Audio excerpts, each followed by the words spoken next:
6 శాఖల మంత్రి.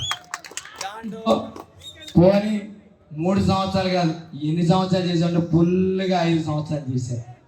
ఫుల్గా 5 సంవత్సరాలు చేసి దాంట్లో ఒక శాఖ ఉంది, ఏంటిది? క్రీడా శాఖ. క్రీడా శాఖ మార్పులు కూడా చేశారు. బందర్లో పిల్లలకి ఆడుకోవడానికి మంచి ఫెసిలిటీస్ ఇవ్వాలి. మన పిల్లలు కూడా మంచి క్రీడలు ఆడి రాష్ట్రానికి ఆడతారో దేశానికి ఆడతారో మినిమం ఫెసిలిటీస్ కల్పిస్తే రాష్ట్రం అంతా నువ్వు ఎరగదీయకల్లా. నేను ఎమ్మెల్యే చేసి మంత్రి చేసిన ఊర్లో కూడా కనీసం క్రీడల గురించి ఆలోచించండి. మంత్రి ఒకవైపు ఉంటే శాప్ చైర్మన్ నాన్న బైరెడ్డి సిద్ధార్థ రెడ్డి శాప్ చైర్మన్ అయ్యాక నాకున్న పరిచయం మేరకు అన్నా నా దగ్గర బందర్లో చాలా మంది ప్లేయర్స్ ఉన్నారన్న, బ్యాడ్మింటన్ ఆడుకుందాం అంటే సరైన చోటు లేకపోయాయి, బాస్కెట్బాల్ ఆడదామంటే పోలీస్ గ్రౌండ్లో తప్పితే వేరే చోటు లేదు, మట్టి నేలలో ఆడుకుంటున్నారన్న. మినిమం ఫెసిలిటీ ఇస్తే బందర్ నుంచి 4 పిల్లలు వెళ్ళినా 3 పిల్లలు వెళ్ళినా రాష్ట్రానికి ఆడినా దేశానికి ఆడినా మా బందరోడు అక్కడ ఆడుతున్నాడు అని చెప్పి గర్వపడతా మా ఊళ్ళో టీవీ చూస్తా చెప్పుకుంటారన్నా.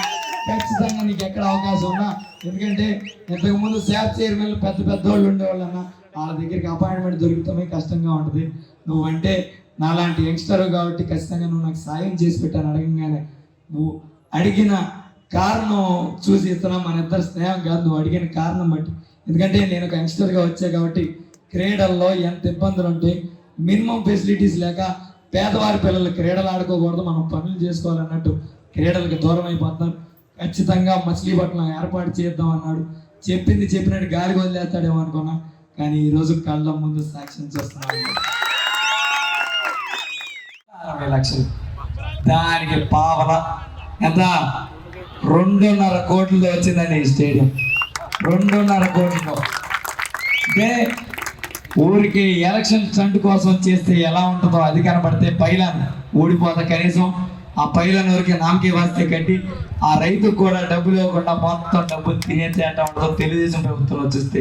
చిట్ట చివరిగా రేపు కోడనగా కూడా ముందు రోజు కూడా మనం ఒక ఈరోజు ఇండోర్ స్టేడియంకి శంకుస్థాపన చేసుకున్నామంటే ఈరోజు ఈ ప్రభుత్వం జగన్మోహన్ రెడ్డి గారి ప్రభుత్వం ఎంత చిత్తశుద్ధితో పనిచేస్తుందంటే చివరాఖరి రోజు కూడా ఒక డెవలప్మెంట్కి శంకుస్థాపన కాదు ప్రారంభోత్సవం చేసుకున్నామంటే అంత చిత్తశుద్ధితో పనిచేసి ప్రభుత్వం జగన్మోహన్ రెడ్డి గారు.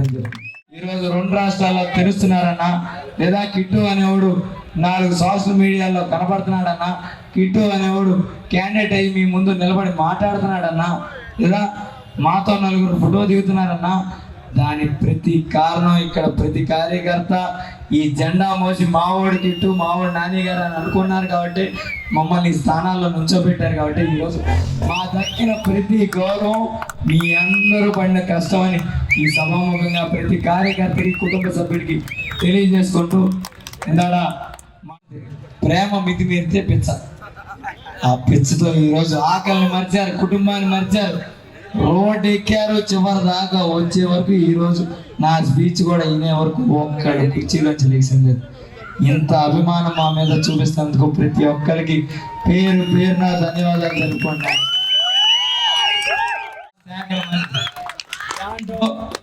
పోనీ 3 సంవత్సరాలు కాదు, ఎన్ని సంవత్సరాలు చేశారంటే ఫుల్గా 5 సంవత్సరాలు చేశారు. ఫుల్గా 5 సంవత్సరాలు చేసి దాంట్లో ఒక శాఖ ఉంది, ఏంటి? క్రీడా శాఖ. క్రీడా శాఖ మార్పులు కూడా చేశారు. బందర్లో పిల్లలకి ఆడుకోవడానికి మంచి ఫెసిలిటీస్ ఇవ్వాలి. మన పిల్లలు కూడా మంచి క్రీడలు ఆడి రాష్ట్రానికి ఆడతారో దేశానికి ఆడతారో మినిమం ఫెసిలిటీస్ కల్పిస్తే రాష్ట్రం అంతా నువ్వు ఎరగదీయకల్లా. నిన్ను ఎమ్మెల్యే చేసి మంత్రి చేసిన ఊర్లో కూడా కనీసం క్రీడల గురించి ఆలోచించను. మంత్రి ఒకవైపు ఉంటే శాప్ చైర్మన్ నాన్న బైరెడ్డి సిద్ధార్థ రెడ్డి శాప్ చైర్మన్ అయ్యాక నాకున్న పరిచయం మేరకు అన్నా నా దగ్గర బందర్లో చాలా మంది ప్లేయర్స్ ఉన్నారన్న, బ్యాడ్మింటన్ ఆడుకుందాం అంటే సరైన చోటు లేకపోయాయి, బాస్కెట్బాల్ ఆడదామంటే పోలీస్ గ్రౌండ్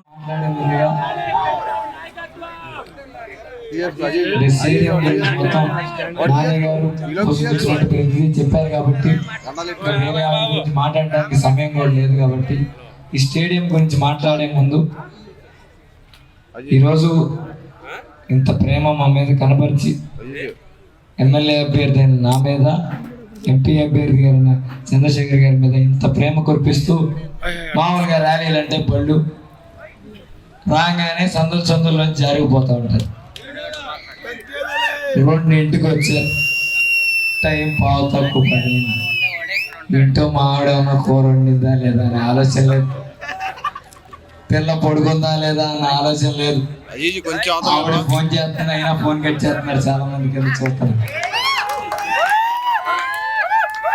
అంటే ఒక మనిషి కోసం భోజనానికి కూడా వెళ్ళొచ్చు, ఎవరు వెళ్ళకుండా ఇక్కడ కూర్చున్నారు. ఆకలిని మరిచి కుటుంబాన్ని మరిచి మనం కూర్చున్నామంటే నిజంగా ఎంత ప్రేమ లేకపోతే ఈరోజు మీరు ఇంత సమయం వెచ్చించి ఈరోజు మా కోసం ఉంటారనేది నిజంగా చాలా ఆనందించే సమయం.